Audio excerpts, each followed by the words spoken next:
É com imensa alegria e satisfação que cumprimentamos os nossos amigos e irmãos do portal Escola Dominical com a gloriosa paz de nosso Senhor e Salvador Jesus Cristo.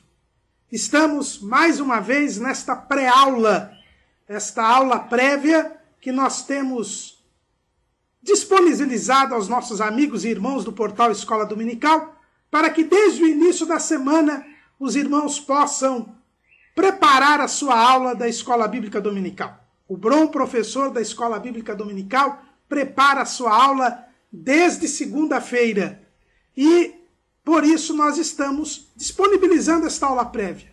Mas pedimos mais uma vez aos amados irmãos que não deixem de assistir a aula ao vivo, ministrada diretamente da Assembleia de Deus, Ministério do Belém, aqui na sede em São Paulo, capital, todo sábado às 19 horas, hora de Brasília. Se o irmão está em algum estado do norte, do nordeste, que não tem o horário de verão, não se esqueça que nós começamos a nossa aula às 19 horas, horário de Brasília. Hoje nós vamos estudar a última lição deste trimestre, que também é a última lição deste ano. Queremos desde já, desejar aos nossos amigos e irmãos um feliz 2013, repleto das bênçãos do Senhor. Esperamos que os irmãos tenham, na Escola Bíblica Dominical, durante todo este ano, aprendido da Palavra de Deus, e não só aprendido teoricamente, mas posto em prática, para que os amados irmãos possam crescer na graça e no conhecimento de Jesus Cristo. Nós agradecemos a Deus por mais um ano que Ele nos deu a liberdade de podermos estudar a sua palavra, de podermos divulgar a sã doutrina. Os irmãos sabem de cada 3 crentes no mundo, um não tem a liberdade de cultuar a Deus. E nós não só temos a liberdade de cultuar ao Senhor, como também de estudar a sua palavra, de crescer na graça e no conhecimento. Nós rendemos graças ao nosso Deus, que nos possibilitou mais este ano da Escola Bíblica Dominical. Estamos estudando neste trimestre os 12 profetas menores, advertências e consolações para a santificação da Igreja de Cristo. Hoje estaremos estudando a última lição, a lição de número 13, Malaquias, a sacralidade da família. Estamos estudando, portanto, o último profeta menor, que é o profeta Malaquias, o último escritor do Antigo Testamento. Irmãos, como foi proposto pelo nosso comentarista no início do trimestre, nós não estudamos o livro dos profetas menores todos, cada um do seu livro. Uma lição para estudar estes escritos, que apesar de menos extensos, são extremamente profundos, não seria possível. Ele escolheu alguns temas que ele considerou atuais, para poder dissertar sobre eles. E nesta lição sobre Malaquias, nós vemos isto com toda a proeminência. O nosso comentarista, o pastor Ezequias Soares da Silva, se junge apenas à terceira mensagem do profeta Malaquias no seu livro, a mensagem que ele faz dos capítulo 2, versículos 10 a 16, quando ele fala a respeito da perda dos valores familiares nos seus dias, nos dias do profeta Malaquias. Então, a lição se junge a este aspecto, a sacralidade da família. Nós preferimos fazer uma visão panorâmica do livro de Malaquias. Logicamente, vamos nos deter mais nesta terceira mensagem do profeta Malaquias, mas como durante todo o trimestre nós fizemos uma visão panorâmica de todos os livros, não iríamos fazer diferente nesta lição, ainda que respeitando a própria temática adotada pelo nosso comentarista. O profeta Malaquias é apresentado no início do seu livro única e exclusivamente pelo seu nome. A exemplo de Obadias, a exemplo de outros profetas, ele não é mencionada a sua genealogia. Existem mesmo aqueles que acham que Malaquias, que em hebraico é Malak Yah, que quer dizer mensageiro do Senhor, não seria nem um nome próprio. Teria sido uma profecia de um anônimo. Quando a Bíblia diz peso da palavra do Senhor contra Israel pelo ministério de Malaquias, Malaquias seria pelo ministério do mensageiro do Senhor, de um mensageiro do Senhor. É assim, aliás, que os tradutores da Septuaginta, aquela versão do Antigo Testamento, em grego, que foi a primeira tradução das Escrituras, considerou.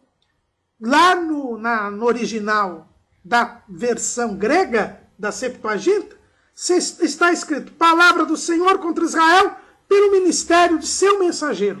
Angelou tu. Só isso. Mas, como bem diz o nosso comentarista, nós acreditamos que Malaquias seja realmente um nome próprio. Embora o nome signifique mensageiro do Senhor, não há dúvidas de que este era o nome do profeta. Como nós já temos dito ao longo de todo o trimestre, o profeta sempre tem um nome vinculado à sua mensagem.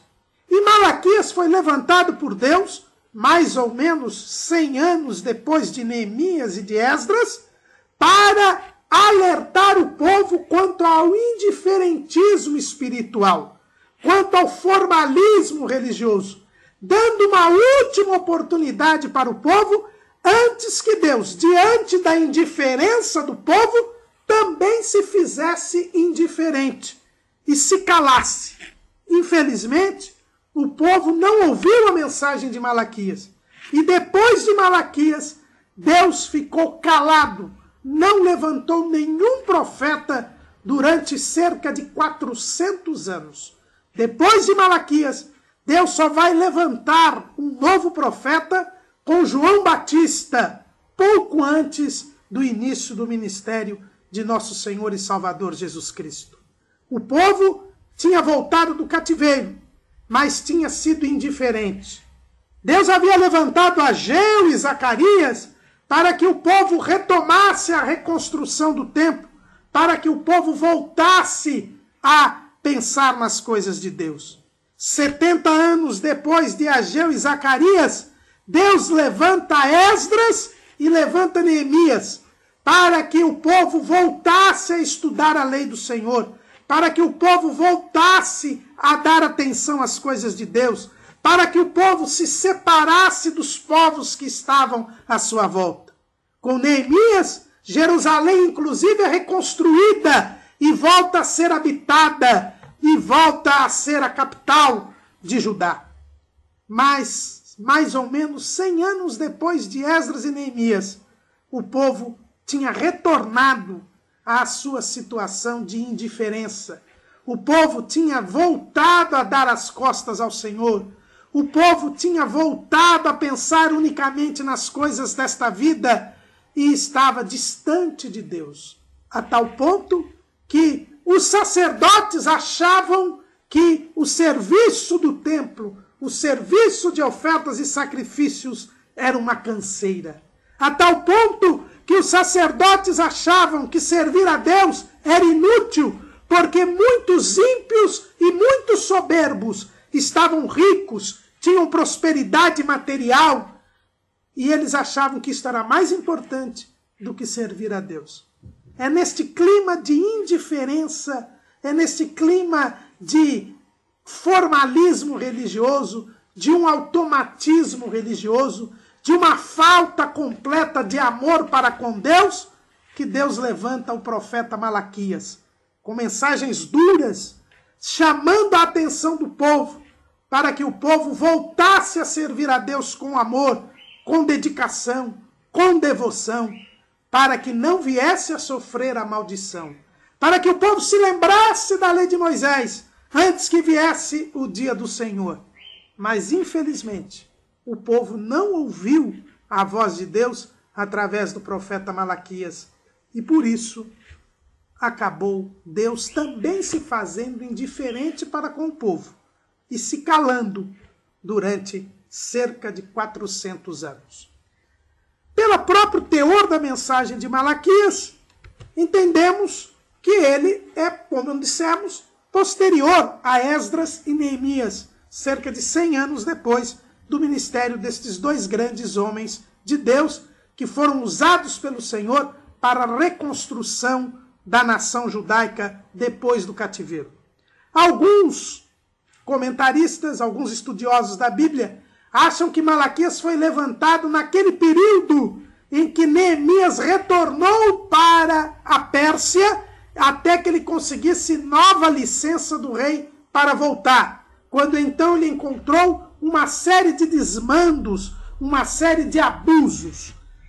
Respeitando esta opinião, que parece inclusive ser a opinião do pastor Ezequias Soares da Silva, nós nos filiamos a outra corrente. Apesar de, naquele período que Neemias voltou para a Pérsia, ter havido uma série de abusos, a verdade é que não há registro no livro de Neemias, nem no livro de Esdras, de que o povo estivesse a tal ponto distanciado de Deus que oferecesse animais cegos, coxos e enfermos, como é relatado pelo profeta Malaquias. Também não há registro nos livros de Esdras e Neemias que houvesse um sem número de divórcios, como nos relata o profeta Malaquias. Então, nós entendemos que, pelo quadro dado pelo profeta Malaquias, nós temos um quadro muito mais grave, de muito maior distanciamento de Deus do que naquele período em que Neemias se ausentou de Jerusalém, motivo pelo qual, respeitando as opiniões diversas, nós entendemos que Malaquias profetizou cerca de 100 anos depois dos tempos de Esdras e de Neemias. O livro de Malaquias, na nossa Bíblia, tem 4 capítulos. Mas na Bíblia hebraica, o livro de Malaquias tem apenas 3 capítulos. Mais uma vez, alguém pode perguntar, houve um acréscimo na nossa Bíblia em relação à Bíblia hebraica? Não. O conteúdo do livro de Malaquias na Bíblia hebraica é idêntico ao conteúdo da nossa Bíblia. É que os judeus não separaram o capítulo 3 do capítulo 4. O capítulo 4 na nossa Bíblia tem apenas 6 versículos, e o capítulo 3 tem 18 versículos. Na Bíblia hebraica, o capítulo 3 tem 24 versículos, ou seja, o que para nós é o capítulo 4, para eles é o final do capítulo 3. Acontece aqui no livro de Malaquias o contrário do que nós vimos no livro de Joel.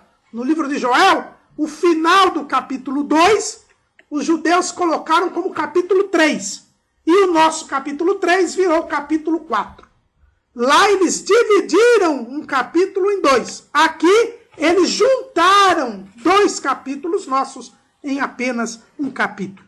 Lembrando aos irmãos, como sempre temos dito ao longo do trimestre, que essa divisão de capítulos e versículos é do século XII até o século XIII, XIV, portanto não é algo inspirado e não é algo que possa abalar a nossa fé, porque se trata apenas de uma divisão que foi feita para a facilitação do estudo e da leitura da palavra de Deus, que não faz parte da inspiração do Espírito Santo.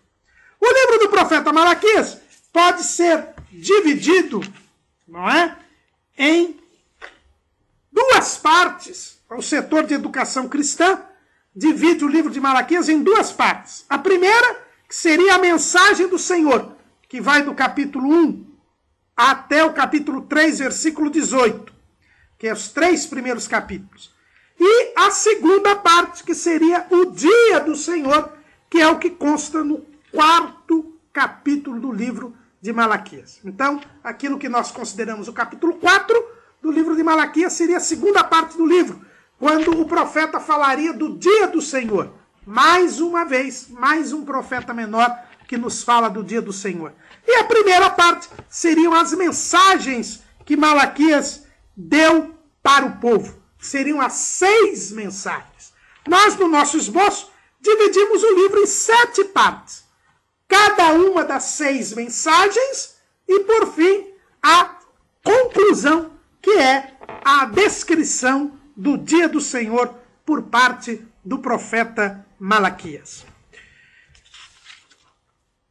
Vamos então dar início ao estudo do livro do profeta Malaquias, começando pela sua primeira mensagem.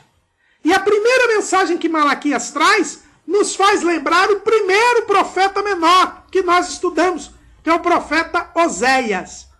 A Malaquias começa a sua mensagem falando do amor de Deus para com Israel.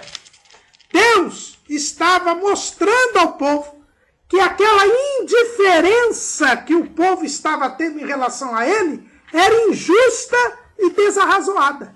Porque Deus amava Israel. Deus ama Israel.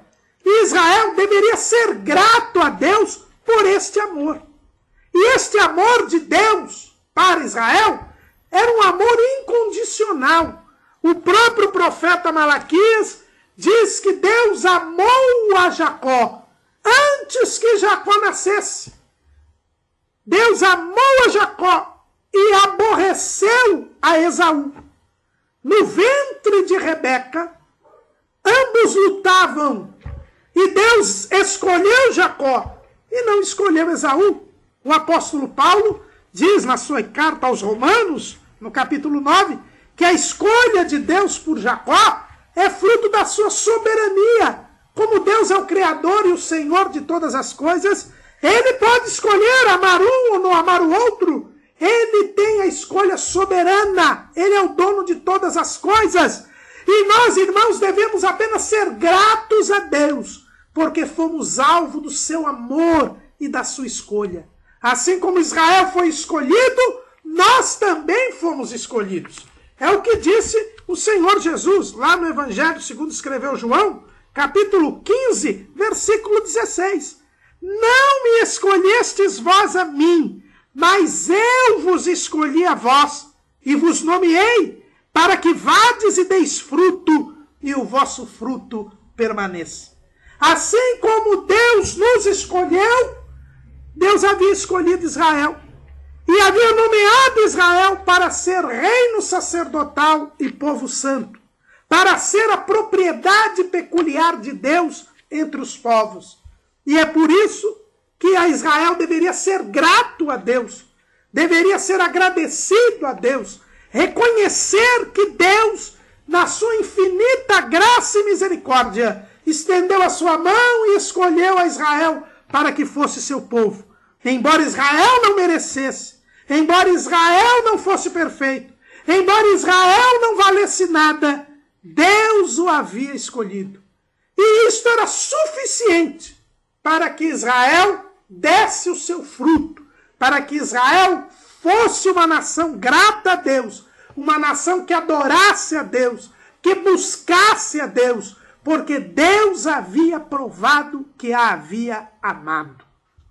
É a mesma coisa que nós devemos fazer, irmãos.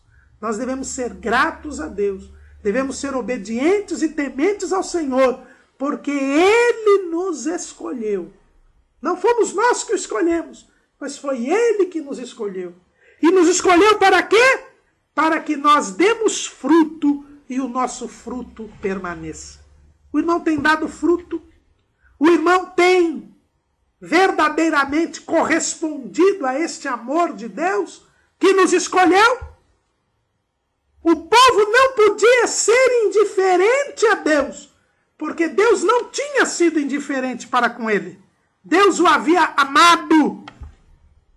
E, mais uma vez, o profeta Malaquias aqui evocando o profeta Obadias, que havia profetizado séculos antes. Malaquias diz: eu aborreci a Esaú e fiz dos seus montes uma assolação e dei a sua herança aos dragões do deserto, ou seja, aos chacais do deserto. Mais uma vez, o profeta diz: olhem para Edom, como eu aborreci Edom, como eu não amei Edom, Edom será destruída.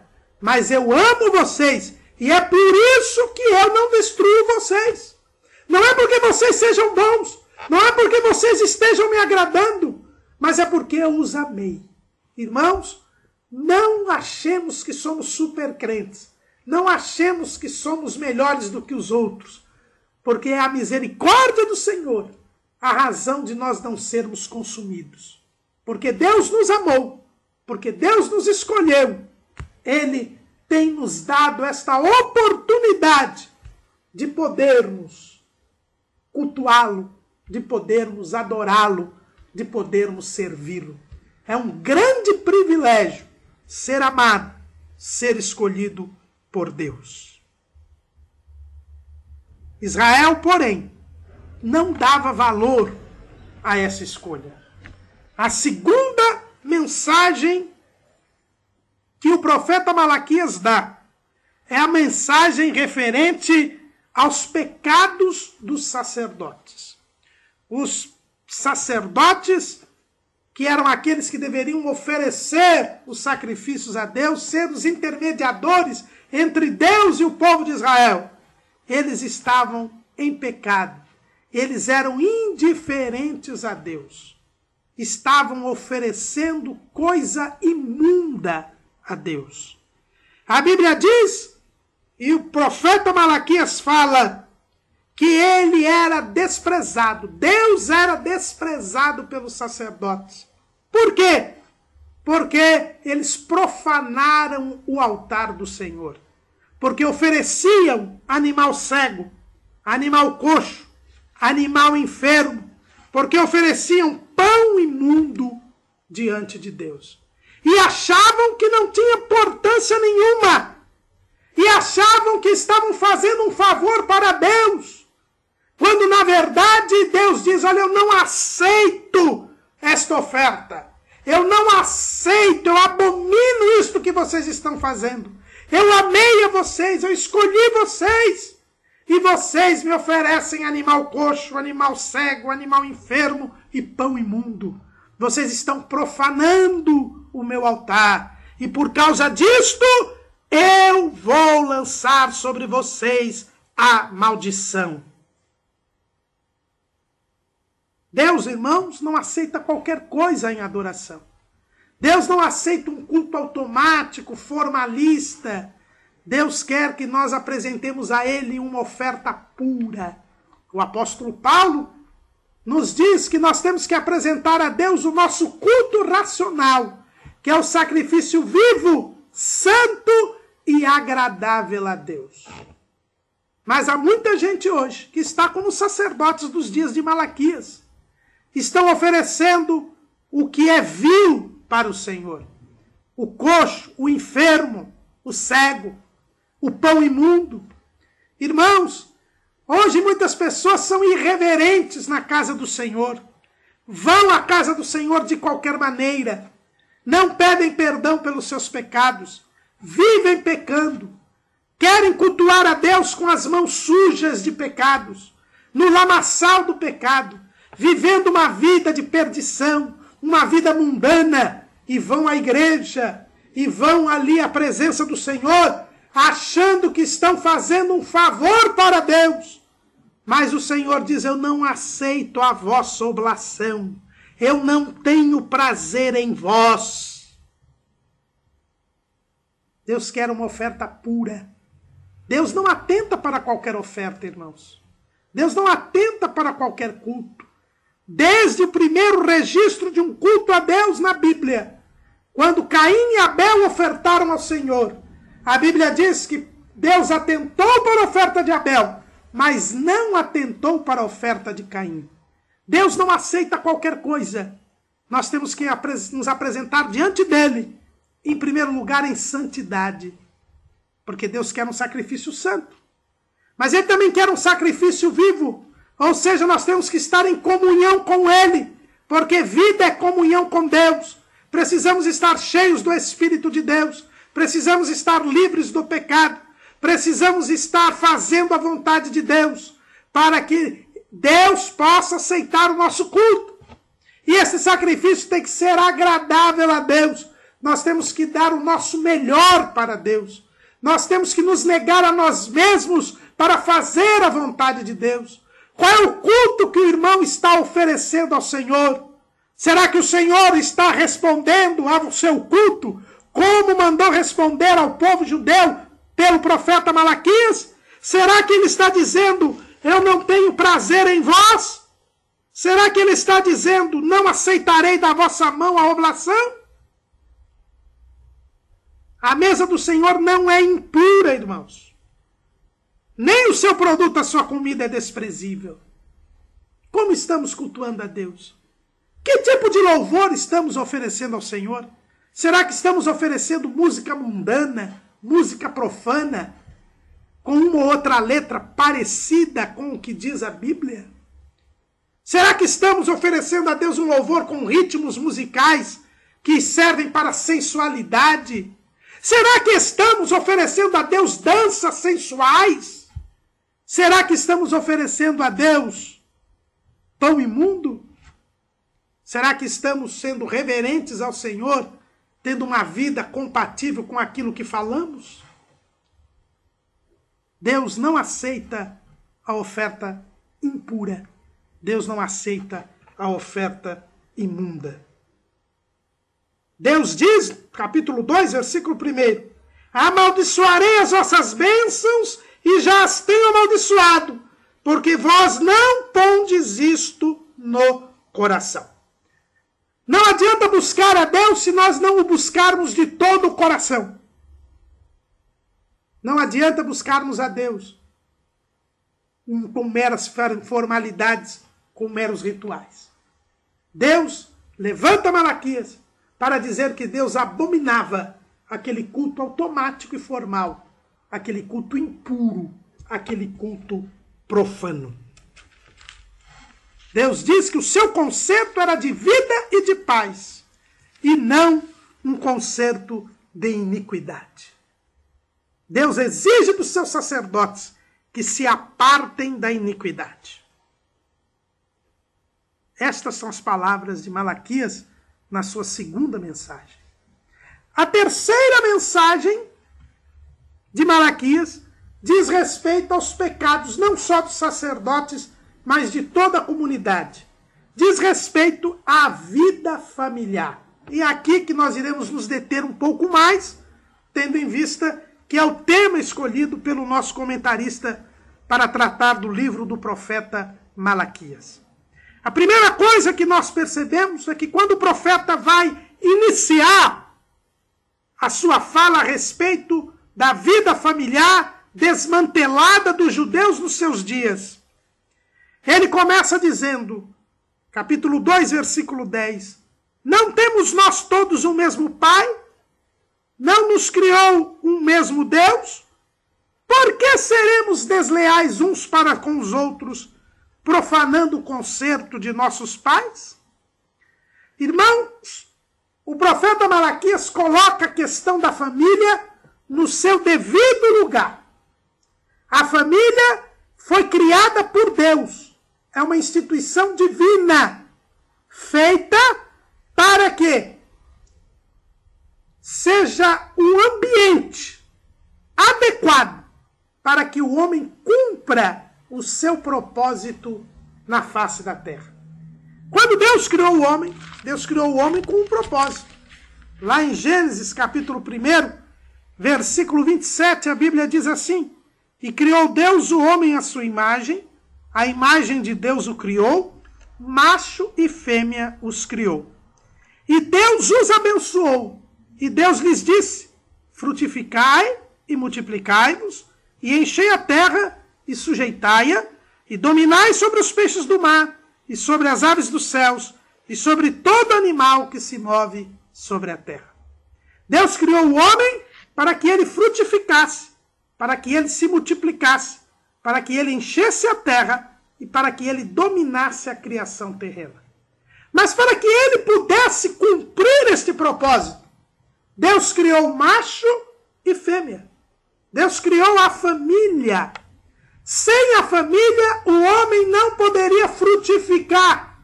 Porque frutificação aqui fala do lado espiritual. Deus, nós já lemos aqui, nos escolheu, Jesus nos escolheu para que nós demos fruto. E este fruto é o fruto do Espírito. E o fruto do Espírito é o amor. Como poderíamos demonstrar o amor se não houvesse a família, porque na família nós completamos o amor. Por isso que Jesus disse: amai-vos uns aos outros como eu vos amei. O amor que Deus mostrou para conosco, ele é revelado, ele é traduzido, ele é completado, consumado, no exato instante em que nós amamos o outro. E para isso nós precisamos ter uma sociedade. E toda sociedade tem como base a família. Sem a família, nós não podemos demonstrar o amor ao próximo, que complementa, que exponencializa o nosso amor a Deus. Mas também sem a família não poderia haver a multiplicação. Sem a família, nós não poderíamos nos reproduzir. É por isso, irmãos, que a união de pessoas do mesmo sexo não é família. Por mais que as leis humanas, por mais que o movimento gay tente fazer com que se creia que isto é uma família, não é possível ter, numa união de homossexual, nós termos geração, reprodução de filhos. Eles procuram recorrer à reprodução assistida, ao bebê de proveta, para poder dizer que é possível a reprodução. Mas a reprodução não é no nível da união. É com outra pessoa. Porque uma família precisa cumprir o desiderato de Deus da reprodução humana. Sem a família não se poderia encher a terra. Sem a família não se pode dominar sobre a criação terrena. Por isso a família foi criada por Deus para ser aquele ambiente onde nós podemos desfrutar do relacionamento com Deus e possamos então cumprir o propósito de Deus. Tanto é verdade que a primeira bênção que Deus dá ao homem, não deu ao homem sozinho, não deu à mulher sozinho. A primeira bênção de Deus ao homem se dá na família. Veja aqui, 1:28 de Gênesis. E Deus os abençoou. É na família que Deus pode abençoar o homem. É a família o lugar ideal, adequado, próprio, para que Deus estabeleça sua comunhão com o homem e o homem possa cumprir o propósito de Deus sobre a face da terra. É isto que está dizendo o profeta Malaquias. E é por isso, irmãos, que a família é sagrada. A nossa lição fala da sacralidade da família. A família é sagrada, primeiro, porque ela foi criada por Deus. Segundo, porque é o ambiente próprio em que Deus pode se relacionar eficazmente com Deus, com o homem. Em que Deus pode se relacionar eficazmente com o homem. Porque é só em família que o homem pode cumprir perfeitamente aquilo que Deus quer que ele faça sobre a face da terra. Se nós não compreendermos isto, irmãos, nós não vamos dar nenhum valor aos valores familiares. Hoje o mundo esquece do lado sagrado da família. Hoje o mundo vê na família apenas a célula máter da sociedade, apenas um grupo social, o mais importante da sociedade. E realmente a família é a célula base da sociedade. A família é a base da sociedade. É da família que sai a sociedade. Ela é importantíssima enquanto célula mãe da sociedade, enquanto grupo social. Mas ela é mais do que isso. Ela é o ambiente próprio em que nós podemos nos relacionar com Deus. A tal ponto que a Bíblia, quando mostra que a igreja é o local onde estamos em unidade e em comunhão com Deus, como é que ela chama a igreja? Lá em Efésios 2:19, a Bíblia diz que já não sois estrangeiros nem forasteiros, mas concidadãos dos céus e da família de Deus. A igreja é a família de Deus, porque todo ambiente adequado, propício e próprio para a comunhão com Deus é a família. É por isso que o diabo é tão contrário à família. É por isso que o diabo é o inimigo primeiro da família. E é por isso que o diabo ataca prioritariamente a família. Porque ela é o ambiente propício para que Deus e o homem possam se relacionar de forma plena e eficaz. Malaquias lembra o povo que eles têm um pacto com Deus, eles têm um compromisso com Deus, e por isso eles não podiam quebrar a vida familiar. Por isso eles não podiam ter uma vida familiar em desacordo com a lei de Moisés, com a palavra de Deus. Irmãos, não é possível termos uma vida familiar desregrada e servirmos a Deus ao mesmo tempo. Não é possível dissociarmos a nossa vida espiritual da nossa vida familiar. Paulo deixa isso bem claro quando escreve lá em 1 Timóteo. No primeiro momento, lá em 1 Timóteo, no capítulo 3, quando ele fala dos requisitos para a separação do ministério, ele diz assim, capítulo 3, versículo 4 de 1 Timóteo, que governe bem a sua própria casa, tendo seus filhos em sujeição, com toda modéstia. Porque se alguém não sabe governar a sua própria casa, terá cuidado da igreja de Deus? Para governar a casa de Deus, para governar a igreja, eu primeiro preciso dar um bom testemunho, governando a minha própria casa. O que eu não sou em casa, o que eu não sou na família, eu nunca serei na igreja. Não há como dissociar a vida familiar da vida espiritual.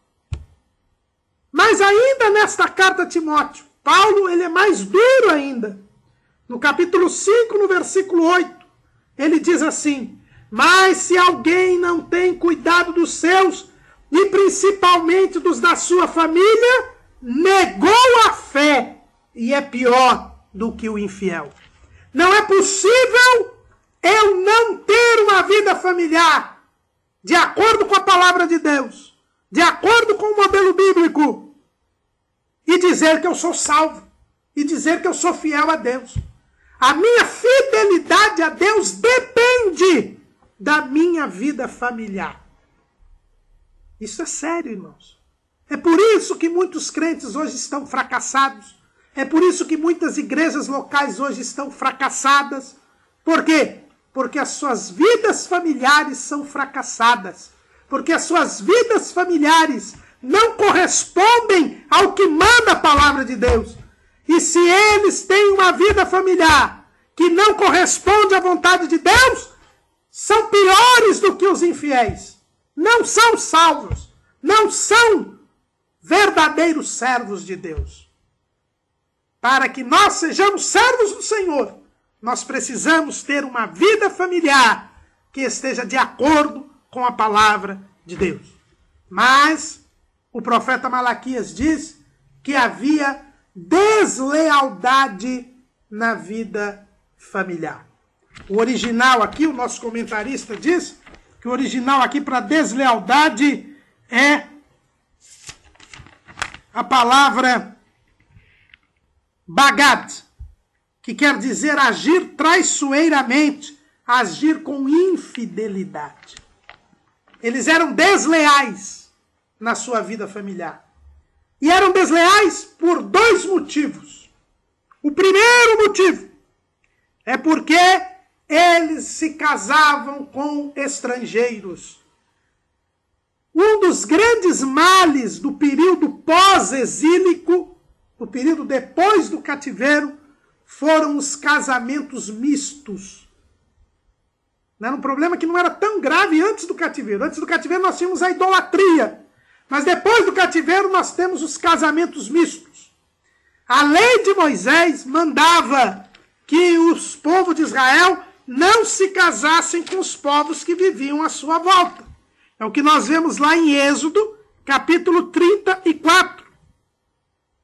Diz assim no versículo 12, guarda-te que não faças concerto com os moradores da terra onde has de entrar, para que não seja por laço no meio de ti.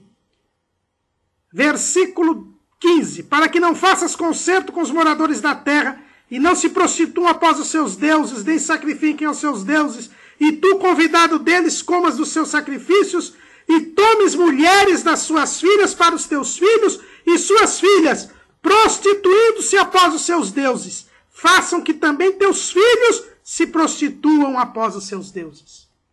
Deus não queria casamento com os estrangeiros. Por quê? Para fazer uma limpeza étnica, uma pureza de raça? Não. É porque Israel era semente santa, porque Israel servia a Deus, era o povo peculiar de Deus, e Deus não queria que o povo se comprometesse com as outras nações, porque quando o santo se mistura com o profano, a resultante é que é a profanação. Nós já estudamos isso na lição sobre o profeta Ageu. Algo santo não purifica outra coisa, mas algo imundo profana o que é santo. Deus não queria de forma alguma que eles se casassem com os estrangeiros para que não se perdesse a santidade, para que eles não rompessem o pacto com Deus. Mas quando eles voltaram do cativeiro, eles passaram a ter este mau costume de se misturar com os outros povos. Foi o que viu Esdras. Quando Esdras chegou a Jerusalém, ele até arrancou os cabelos, porque viu que isso estava acontecendo. Capítulo 9 de Esdras diz assim: acabadas, pois, estas coisas, chegaram-se a mim os príncipes, dizendo: o povo de Israel, os sacerdotes e os levitas, não se têm separado dos povos destas terras, seguindo as abominações dos cananeus, dos heteus, dos fariseus, dos jebuseus, dos amonitas, dos moabitas, dos egípcios e dos amorreus, porque tomaram das suas filhas para si e para seus filhos, e assim se misturou a semente santa com os povos destas terras, e até a mão dos príncipes e magistrados foi primeira nesta transgressão. A começar dos maiorais, eles haviam se misturado com as nações das terras. E Esdras se arrancou seus cabelos e fez um avivamento, e fez com que as famílias de casamentos mistos fossem desfeitas, para que o povo de Deus não comprometesse a sua missão. Por que que Deus não permitiu o casamento misto? Porque o casamento é um compromisso. É um compromisso sério, de comunhão de vida, um compromisso feito para toda a vida, um compromisso de exclusividade, um compromisso de fidelidade. E, diante destes casamentos mistos, o povo se tornava infiel a Deus. Nos dias de Neemias, também houve este problema. Neemias, quando retornou de Jerusalém, da Pérsia para Jerusalém, para o seu segundo mandato, também encontrou casamentos mistos e mandou que eles fossem desfeitos. Ele coloca isso no capítulo de número 13, não é? Ele diz que nesse capítulo de número 13, que havia pessoas lá no capítulo 13, no versículo 23. Vi também naqueles dias judeus que tinham casado com mulheres asdoditas, amonitas e moabitas, e seus filhos falavam meio asdodita, e não podiam falar judaico, senão segundo a língua de pagar o povo. Os irmãos vejam bem, esses casamentos mistos, os filhos falavam a língua do gentil, e não falavam nem a língua do judeu, que dirá servir a Deus, que dirá conhecer a lei de Moisés. Porque é sempre assim, o casamento misto, ele desvia o santo dos caminhos do Senhor. Ele nunca traz o incrédulo para os caminhos do Senhor. O casamento é uma aliança que representa a aliança que nós temos com Deus. É por isso que toda família tem que nascer do casamento. A família é o ambiente propício para o relacionamento entre Deus e o homem. E esse relacionamento entre Deus e o homem é um relacionamento de fidelidade. Deus é fiel e nós temos de ser fiéis a Ele. E se nós formos infiéis, Ele permanece fiel, porque não pode se negar a si mesmo. O nosso relacionamento com Deus deve ser um relacionamento exclusivo. O primeiro mandamento é: não terás outros deuses diante de mim. Devemos adorar ao único e verdadeiro Deus. O relacionamento com Deus é um relacionamento eterno, feito para durar para sempre. Nós devemos servir aqui a Deus até a morte e se formos fiéis até a morte, receberemos a coroa da vida e continuaremos com o Senhor para sempre. É por isso que uma família, segundo o modelo bíblico, sendo a família o sinal, o símbolo do relacionamento entre Deus e o homem, sendo a família o ambiente onde Deus se manifesta ao homem, a família só pode se constituir válida e legitimamente através do casamento. Porque o casamento é a união entre um homem e uma mulher, que é onde eles assumem o compromisso da fidelidade, da exclusividade e da perpetuidade.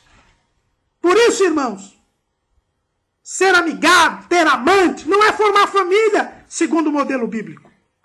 Esta história de casado com fé, amigado é uma grandíssima mentira do diabo. O casamento só se forma pelo casamento, ou a família só se forma pelo casamento de um homem e de uma mulher. Porque o casamento é o sinal e o símbolo da união entre o homem, entre Deus e o homem. Da união entre Deus e Israel. Da união entre Cristo e a igreja. Por isso não se pode formar família a não ser pelo casamento. Por este compromisso máximo de comunhão de vida entre um homem e uma mulher, em que há fidelidade, exclusividade e perpetuidade. O povo dos dias de Malaquias era desleal, porque casava com estrangeiro, casava com quem não tinha compromisso com Deus, e impedia a formação de um ambiente em que Deus pudesse agir e em que eles pudessem cumprir os propósitos que Deus havia estabelecido para Israel. Da mesma maneira, quando o crente casa com um incrédulo, que nós chamamos de jugo desigual, ele impede que se forme um ambiente propício para que ele dê fruto e o seu fruto permaneça. Irmãos, sejamos cuidadosos ao casarmos. Casemos no Senhor, como diz o apóstolo Paulo lá em 1 Coríntios capítulo 7. Casemos segundo a orientação de Deus. Casemos com alguém que comunga da nossa fé, que tenha vida e comunhão com Deus, para que a família possa cumprir o seu papel de nos permitir dar fruto e fruto permanente para a glória de Deus. Mas além dos casamentos mistos, o que havia também nos dias de Malaquias era um número indiscriminado de divórcios. O divórcio, ele era permitido na lei. Lá em Deuteronômio, no capítulo 24, é dito assim: quando um homem tomar uma mulher e se casar com ela, então será que, se não achar graça em seus olhos, por nela achar coisa feia, ele lhe fará escrito de repúdio e lhe o dará na sua mão e a despedirá da sua casa.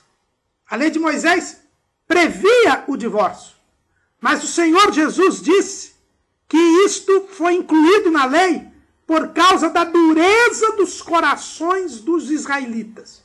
Porque o princípio bíblico, o princípio divino, não é do divórcio. A Bíblia diz que deixará o varão seu pai e sua mãe e apegar-se-á à sua mulher e serão ambos uma só carne. Não há previsão de divórcio. O casamento, ele como sinal do relacionamento de Deus com o homem, ele é perpétuo, ele é vitalício, até que a morte o separe. Foi o que Jesus ensinou quando falou sobre este assunto, lá no capítulo 19 de Mateus. Jesus disse, ele porém respondendo disse-lhes, não tendes lido que aquele que os fez do princípio, macho e fêmea os fez? E disse, portanto deixará o homem pai e mãe e se unirá à sua mulher e serão dois uma só carne? Assim não mais dois, mas uma só carne. Portanto, o que Deus ajuntou, não o separe o homem.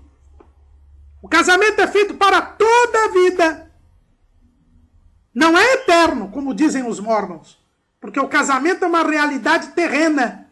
No céu, disse Jesus, lá em Mateus 22, versículo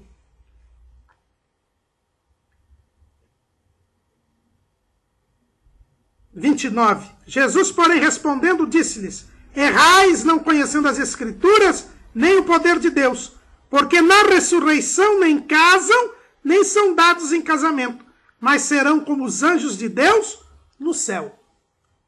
Então, no céu não há casamento.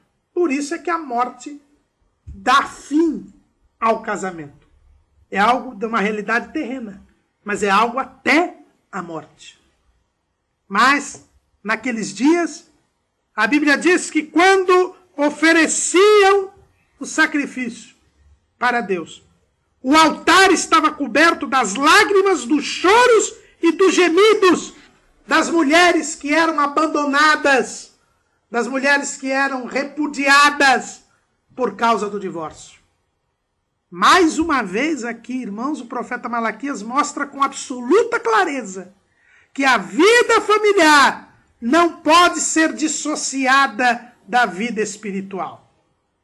Quando os homens que trocavam as suas mulheres por outras, que abandonavam as suas mulheres, e dá a entender o texto que Deus fala que ele era testemunha da aliança com a mulher da sua mocidade, dá a entender que lá nos dias de Malaquias, os homens estavam trocando uma mulher de 40 por outra de 20, abandonando a sua mulher que já estava com uma certa idade por uma novinha.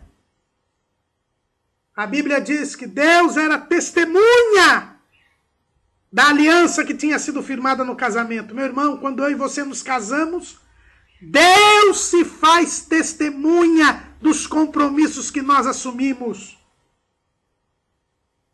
Não adianta você querer quebrar o compromisso. Não adianta a lei dar guarida a você. Deus é testemunha e ele registrou que nós estamos sendo desleais ao nos divorciarmos. Um novo casamento só é possível se houver a morte do cônjuge. Ou então, como disse Jesus, quando há a impureza sexual, a porneia. Lá em Mateus capítulo 19, versículo 9, Jesus diz: eu vos digo, porém, que qualquer que repudiar sua mulher, não sendo por causa de prostituição, e casar com outra, comete adultério. E o que casar com a repudiada, também comete adultério.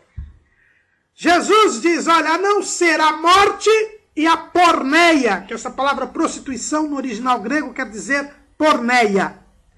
A não ser por causa da porneia ou da morte, um novo casamento é adultério, é deslealdade, é quebra do relacionamento com Deus, é a formação de uma família impura, onde Deus jamais poderá operar e onde jamais poderemos cumprir o propósito de Deus nas nossas vidas.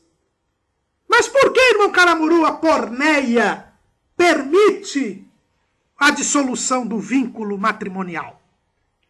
Justamente por causa do compromisso com Deus. Quando um cônjuge começa a se prostituir, gera-se um impasse. Por quê? Porque lá em 1 Coríntios capítulo 6, a Bíblia diz o seguinte, versículo 15. Não sabeis que os vossos corpos são membros de Cristo? Tomarei, pois, os membros de Cristo e faloeis membros de uma meretriz? Não, por certo. Ou não sabeis que o que se ajunta com a meretriz faça um corpo com ela? Porque serão, disse, dois numa só carne. Mas o que se ajunta com o Senhor é um mesmo espírito. Fugir da prostituição. Então, se eu sou casado e o meu cônjuge começa a se prostituir, começa a adulterar, começa a ter uma vida sexualmente impura, eu não posso me unir a ele em relacionamento íntimo, porque senão eu serei participante do seu pecado. Mas, quando nós continuamos a ler, no capítulo 7 de 1 Coríntios, a Bíblia diz assim: ora, quantas coisas que me escrevestes, bom seria que o homem não tocasse mulher. Mas por causa da prostituição, cada um tem a sua própria mulher, e cada uma tem o seu próprio marido. O marido paga à mulher a devida benevolência, e da mesma sorte a mulher ao marido.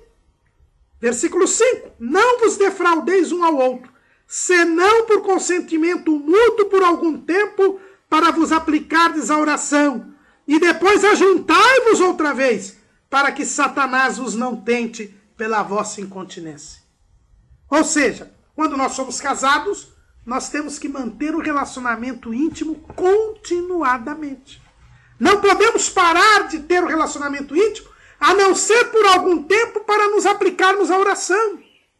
E pouco tempo para que nós não sejamos tentados. Então, irmãos, veja o impasse que se cria. Se o meu cônjuge se prostitui, eu não posso manter relacionamento íntimo com ele, porque senão eu peco. Eu perco minha comunhão com Deus. Mas se eu parar de ter relacionamento íntimo com ele, eu também peco, porque a Bíblia diz que eu não posso deixar de manter o relacionamento íntimo. Então, diante dessa situação, se correr o bicho pega, se ficar o bicho come, a palavra de Deus diz: você está autorizado a se divorciar. Por quê?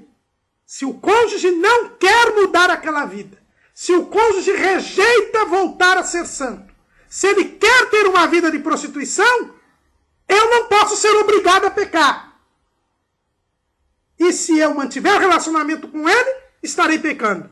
E se eu não mantiver, também estarei pecando. Então, neste momento, para eu manter a minha comunhão com Deus, Deus permite o divórcio. E aí eu poderei me casar novamente, porque a família é o local ou adequado para o relacionamento com Deus, para que cumpramos o propósito com Deus. É por isso que a porneia permite o divórcio, porque a razão de ser da família é nós nos mantermos em comunhão com Deus e podermos cumprir eficazmente a sua palavra e a sua vontade. A quarta mensagem do profeta Malaquias diz respeito à justiça de Deus. Aquele povo estava indiferente para com Deus, simples e única exclusivamente, porque achava que Deus não iria puni-los. Eles não criam na palavra de Deus. A pergunta que eles faziam era esta, está lá no capítulo 3, versículo 17 de Malaquias. Onde está o Deus do juízo?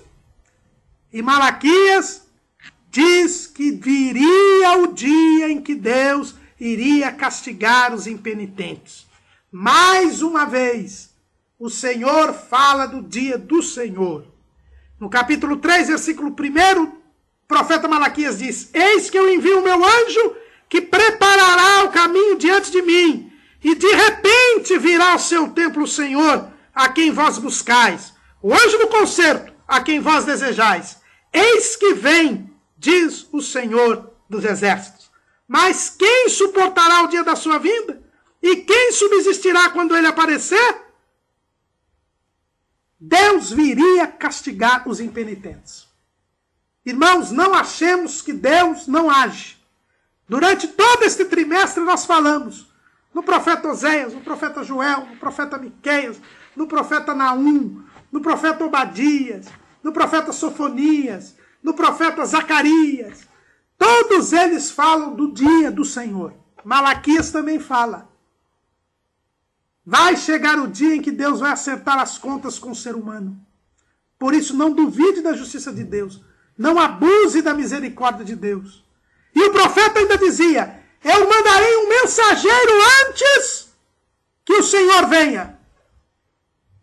E vocês serão apanhados de surpresa. E por que serão apanhados de surpresa? Serão colocados como ouro e a prata para serem purificados. Sofrerão grande provação, até que vocês sejam purificados. O profeta promete purificar o povo de Israel. Diz que Deus não muda, não iria destruir Israel, apesar da sua indiferença espiritual, porque Deus é fiel. Deus tinha assumido um compromisso de transformar Israel na nação santa, no reino sacerdotal. Mas os impenitentes seriam destruídos. Assim como o ouro e a prata, quando são submetidos ao fogo, as impurezas são retiradas, os impuros seriam retirados da nação judaica, para que o Senhor, então, pudesse cumprir o seu propósito para com aquele povo. A quinta mensagem do profeta Malaquias, que talvez seja a mais conhecida mensagem dele, diz respeito aos dízimos. O povo também não estava entregando seus dízimos ao Senhor. A casa do Senhor estava passando dificuldades, faltavam recursos materiais. E Deus lembra o povo que Ele é o dono de todas as coisas e que o dízimo lhe pertence. E por isso o povo deveria entregar os seus dízimos, trazer os seus dízimos à casa do tesouro, para que eles pudessem ter a prosperidade material que, repetimos, era resultado da aliança palestiniana, daquele pacto feito por Deus lá no Monte Ebal e no Monte Gerizim com o povo de Israel, em que Deus prometia sustentar e dar abundância material para o povo de Israel na terra de Canaã, se eles fossem fiéis a Deus e se eles cumprissem o propósito de Deus de ser reino santo e povo sacerdotal.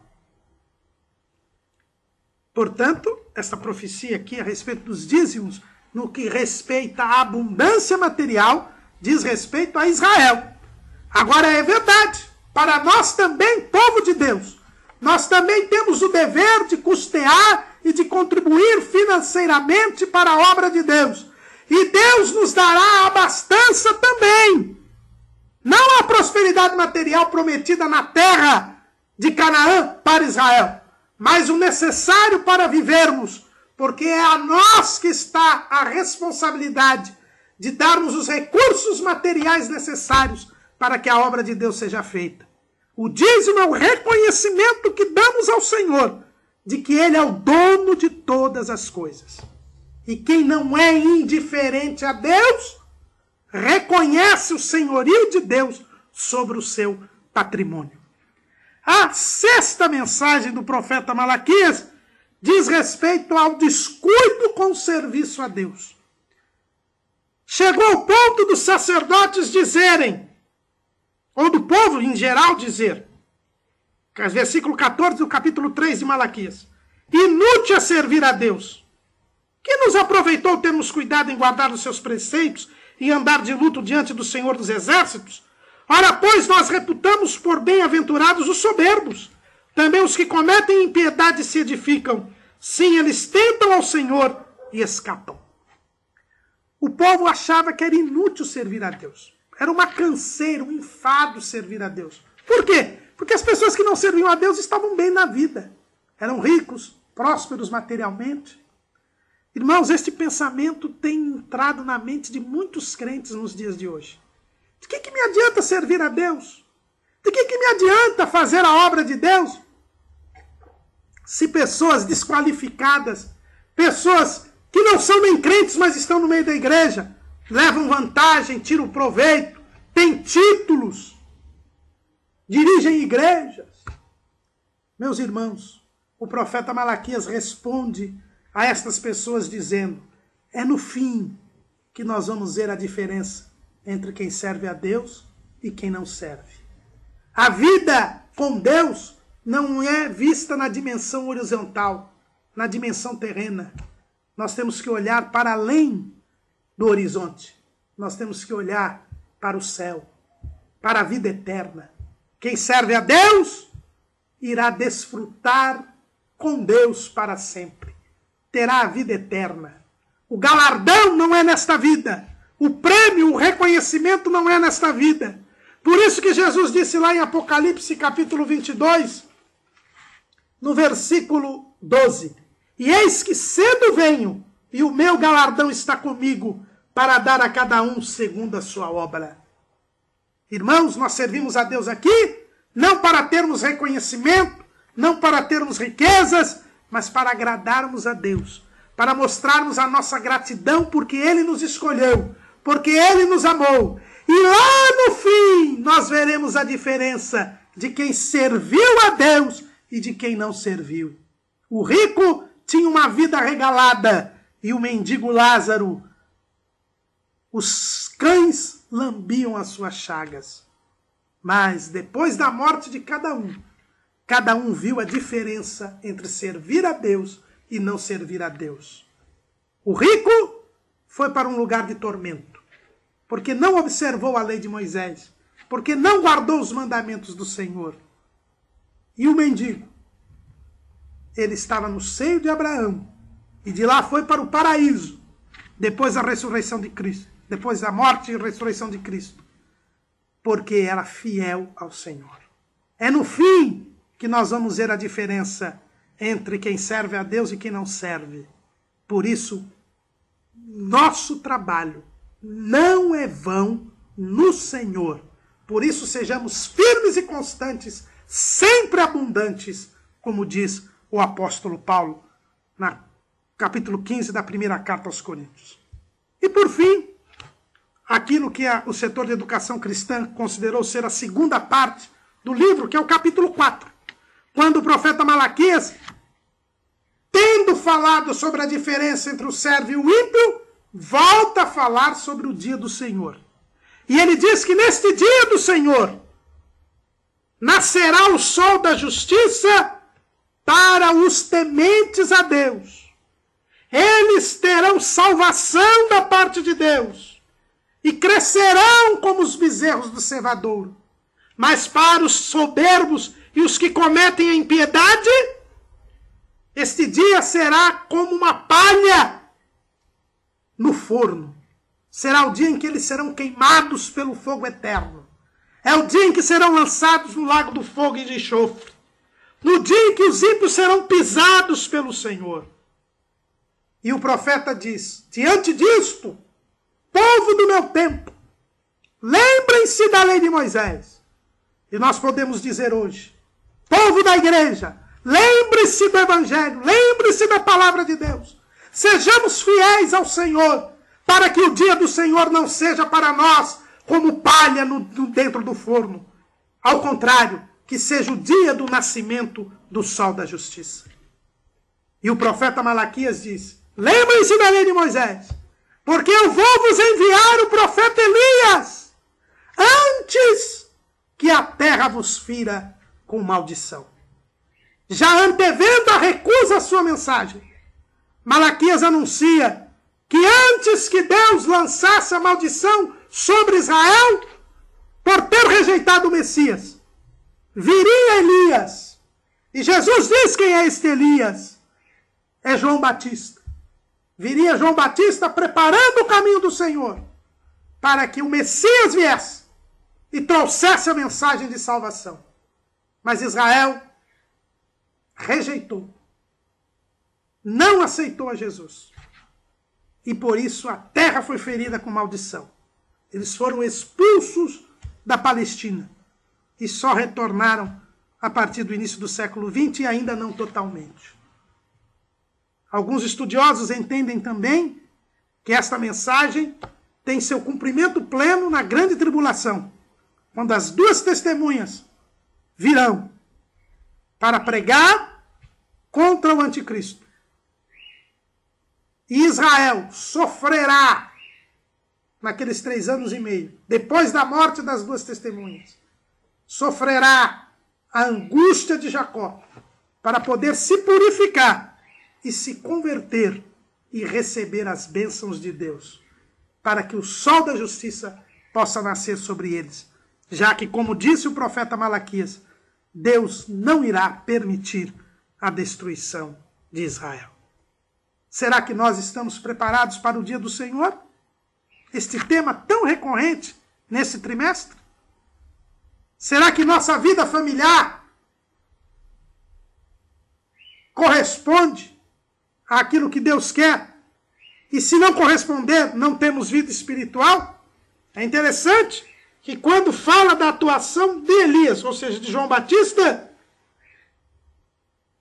ele diz que converterá o coração dos pais aos filhos e o coração dos filhos a seus pais. O arrependimento e a conversão envolvia a mudança da vida familiar. Como está a nossa vida familiar? Será que temos condição de ver nascer o sol da justiça? Que estas reflexões e tantas outras que tivemos neste trimestre possam nos fazer melhorar os nossos caminhos diante de Deus. As advertências e as consolações das mensagens dos profetas menores servem para a nossa santificação. E sem a santificação, ninguém verá o Senhor. Que o Senhor possa nos abençoar. E o Portal Escola Dominical, eu e minha família, desejamos aos irmãos um feliz e próspero 2013, repleto das bênçãos do Senhor, uma vida de santidade e de comunhão para com o nosso Deus. Amém.